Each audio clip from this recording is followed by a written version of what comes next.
жыныстық еріндерінің бір-біріне жабылып қалу. Қыздар, осындай ситуация болмау үшін сіздерде жыныстық органдарды жуып жатқан кезде судың, қолдың бағыты өте маңызды. Арнайы гормоналды майздарды қолдану арқылы өте оп-оңай жыныстық органдардың орнына келтіруге болады. Сәлем қыздар, сіздермен бүгін мен дәрігер-гинеколог Жанар Ержан. Бүгінгі видеода қыздар, мен сіздерге жаңа туылған нәресте қыз баланың гигиенасы қалай болу керек, соны толығымен айтып беретін боламын. Өйткені қыздар, қыз балада гигиена дұрыс болмаса, синехи проблемалар болуы мүмкін. Синехи проблема дегеніміз қыз балада жыныстық еріндердің жабысып қалуы.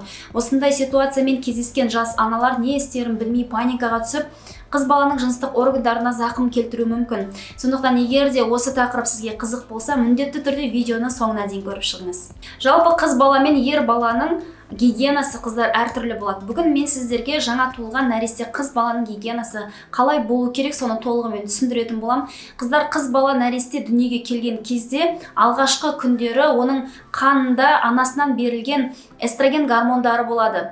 Бірақ бірнеше күн өткеннен кейін қандағы гормон, эстроген гормонының мөлшері төменге түскен кезде қыз баланың гигиенасы дұрыс емес болса, осы синехи проблемалары пайда болуы мүмкін. Бірақ егер де сіз үй жағдайында емдеймін, оны қазір қолыммен ажыратамын дейтін болсаңыз, сіз қыз балаға жыныстық органдарына зиянын, зақым келтіруіңіз мүмкін. Ең бірінші қыздар, осындай ситуация болмау үшін сізде гигиена дұрыс болу керек. Нәресте қыз бала үлкен дәретке барғаннан кейін қыздар міндетті түрде жуып отырамыз. Ол жерде сіздің сулы салфеткаларыңыз, майлықтарыңыз жарамайды. Сумен жууға тырысыңыздар. Және де үлкен дәретке барғаннан кейін арнайы балаларға арналған pH жақсы, құрамында ешқандай зиянды заттар жоқ сабындарды қолдануға болады. Өйткені үлкен дәретке барғаннан кейін сабындап жуып отыруыңыз керек. Егер де сізде суға доступ болмаса, мүмкін сыртта жүрсіз, поликлиникада жүрсіз, қонақта жүрсіз, онда сулы майлықтарды қолдануға болады. Яғни влажный салфетки.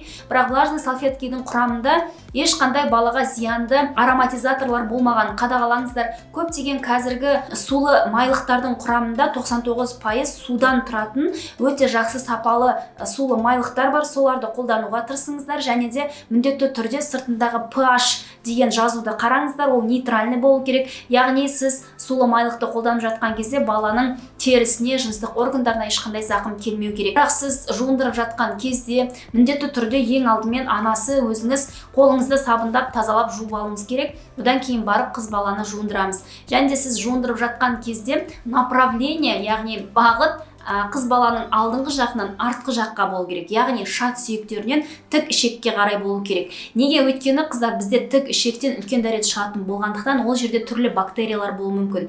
Егер де біз керісінше тік ішектен қынапқа қарай жуатын болсақ, біз сол тік ішектің айналасындағы бактерияларды қынаптың аймағына алып келуіміз мүмкін. Сондықтан қыз бала жаңа туылған нәресте болсын, ол уже өскен қыз бала болсын, міндетті түрде жыныстық органдарды жуып жатқан кезде судың, қолдың бағыты өте маңызды. Алдыңғы жақтан артқы жаққа қарай жуамыз. Және де жуындырып болғаннан кейін қыздар міндетті түрде сіз толығымен баланы, ұл бала болсын, қыз бала болсын, жалпы толығымен құрғатуыңыз керек. Өйткені сіз әлі толығымен құрғамаған терінің үстіне жөргек подгузник кигізетін болсаңыз, онда ол жерде жаңағы парниковый эффект баланың терісіне зақым келуі мүмкін. Сондықтан міндетті түрде бірінші терісін құрғатып алыңыз. Және де сіз баланы жуындырып болғаннан кейін астына суды өзіне сіңіріп алатын арнайы пеленкалар болады. Немесе кәдімгідей өзіміздің матадан жасалған пеленкаларды төсеп, жалпы баланың жыныстық органдары, терісі демалсын деп, бір 5 минутқа, 10 минутқа қасында болып, толығымен кепкенше дейін,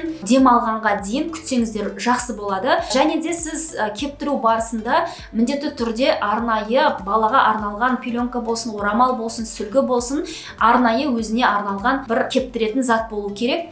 Және де кептірген кезде қыздар, біз өзіміз сияқты бұлай оны үйкеп сүртпейсіздер.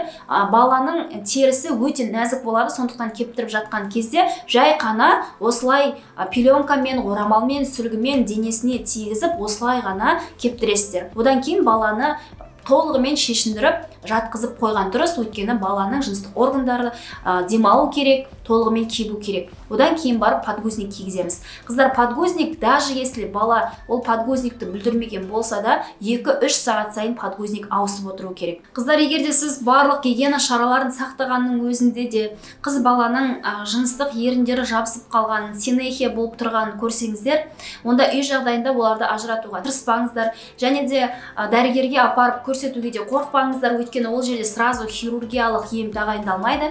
Бұндай синехияларды егерде уақытылы анықтап, уақытылы емдейтін болсақ, арнайы гормоналды майздарды қолдану арқылы өте оп-оңай жыныстық органдардың орнына келтіруге болады. Егерде қыздар сәл өскен 2-3 жастағы қыз балалардың гигиенасына келетін болсақ, бұл жерде де дәл осылай болады. Яғни сіз баланы жуындырып жатқан кезде алдыңғы жақтан артқы жаққа қарай жуындырасыз, және де сәл уже өскен қыз балаларда бұл жерде іш киім, яғни нижний белье, желательно ақ матадан, хлопоктан жасалған белье кигізуге тырысыңыздар.